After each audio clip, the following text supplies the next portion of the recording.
Hello, my name is Dennis Bedroll. I am currently a student here at Texas Tech University studying architecture.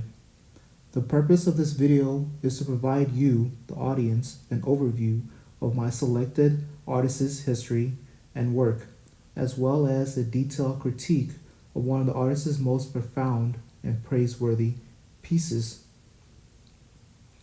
The subject of my video is Margaret Bourke White, a well-known female war photojournalist. Regarding Margaret, I will provide you with a summary of her history, a critique of her most famous works, as well as a side by side comparison of one of my own works to hers. Laurie Odin once said, Margaret Bourke White lived a life most of us only dreamed of.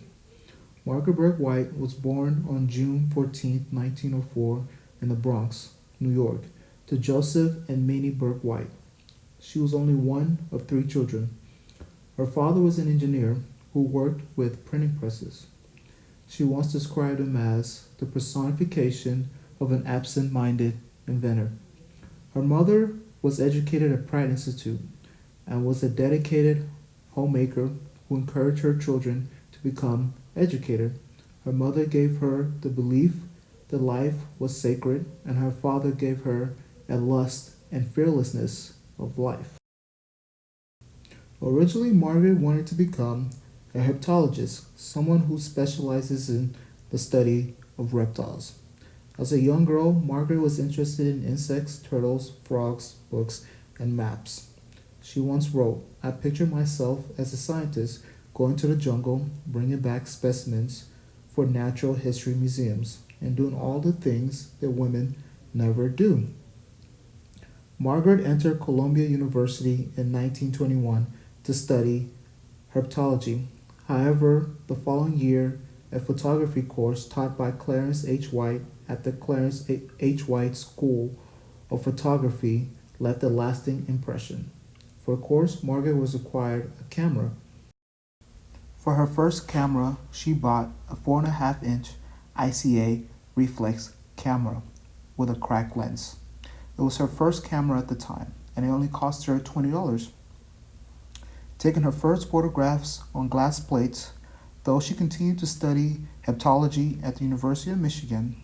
From then on, she never really left the darkroom. In 1927, she graduated from Cornell University with a degree in biology. She then spent most of her time establishing herself as a professional photographer.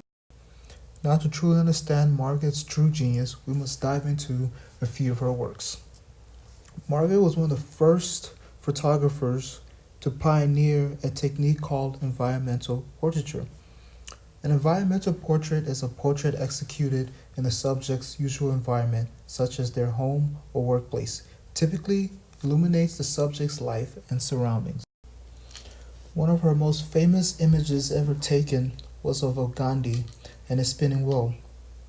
Despite being instructed not to talk to him as he observed a day of silence and not to use any artificial light, luckily she was able to convince them to let her use some flash, as the hut that Gandhi lived in was too dark to rely on any natural light. This was only a few hours before he was assassinated. Another technique or style of photography that Margaret was very well known for is social documentary photography. Social documentary photography is the recording of what the world looks like, with a social and/or environmental focus. It's a form of documentary photography with an aim to draw the public's attention to ongoing social issues. Many view this form of photography as sometimes distasteful or too raw, but overall, it's a technique that's very effective in getting the audience's attention. Soon after being employed by Life magazine, Margaret became the first woman photographer ever allowed to take photos of an active war zone. During World War II, she traveled with General Patton as he traveled through Germany liberating concentration camp to concentration camp. During this time, she took some of the most provocative photos ever taken by anyone.